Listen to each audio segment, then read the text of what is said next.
Ah, mes amis, quelle horreur. Ça y est, c'est fait. On vient de se faire élargir l'Union. Une vraie tournante, ils étaient 10 à s'y coller. On est passé des 15 à 25 pays dans l'Union européenne. Et quand je dis pays, je suis bien gentil. Sur les 10 nouveaux, il y a un certain trio. Lituanie, Lettonie, Estonie. Alors moi, jusqu'à ce week-end, je croyais que c'était encore des républiques bidons utilisées dans les albums de Tintin. Depuis que je me suis renseigné, j'ai appris que ces 3 pays ne servent absolument à rien. Même pour aller en vacances, c'est mort. C'est proche de la mer, certes, mais de la mer Baltique dans laquelle on ne peut s'en baigner qu'à une condition, si on met une doudoune sur le maillot de bain. Alors parmi les nouveaux crève-la-faim qui viennent taper l'incruste, la Slovénie, la Slovaquie et la République tchèque. 3 pays dont la principale ressource économique est la production de sportifs et l'industrie du cinéma de charme.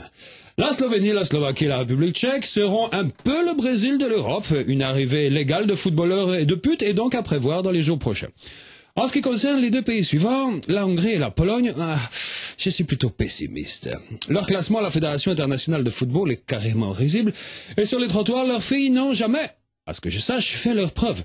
J'ai juste entendu dire que chez les Polacs, union scientifique donnée à la population polonaise, il y avait de grandes exploitations agricoles.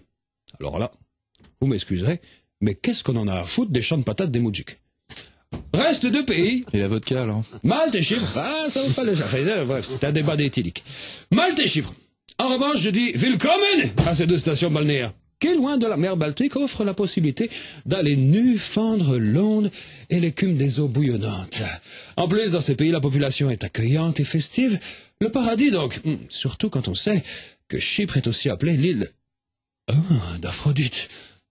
Un petit souci toutefois, du côté de Chypre, les femmes sont proches des hommes. Et attention, quand je dis proches, je ne veux pas dire qu'elles sont contre les hommes. Elles sont proches physiquement, elles le ressentent. Tenez-vous donc prêts à découvrir Aphrodite version moustachue, quelque chose de 45. Ah, mais vivement qu'on ait la Turquie au sein de l'Union! Oh, les Turcs, les droits de l'homme, l'humiliation de la femme. Encore un pays visionnaire à qui on ne donne pas une vraie chance. Et quand je pense qu'on aurait pu avoir la Roumanie à la place de ces pauvres pays qui nous ont rejoints. En football, ils assurent. Côté gonzesse, je crois qu'un rapide coup d'œil sur les boulevards extérieurs suffira à convaincre n'importe quel incrédule.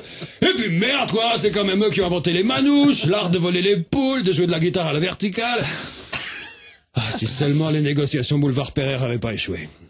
Si les responsables de la communication de Matignon recevaient leurs interlocuteurs en pantalon et pas en slip à l'arrière de leur bagnole de fonction, eh ben on n'en serait pas là, Cranel, Montequel. Oh, c'est pas la joie. Bon, je vous laisse, hein. Je vais aller défendre la cause du Tyrol. Je vais demander son indépendance et le retrait de l'Union, moi. Allez, au Wiedersehen.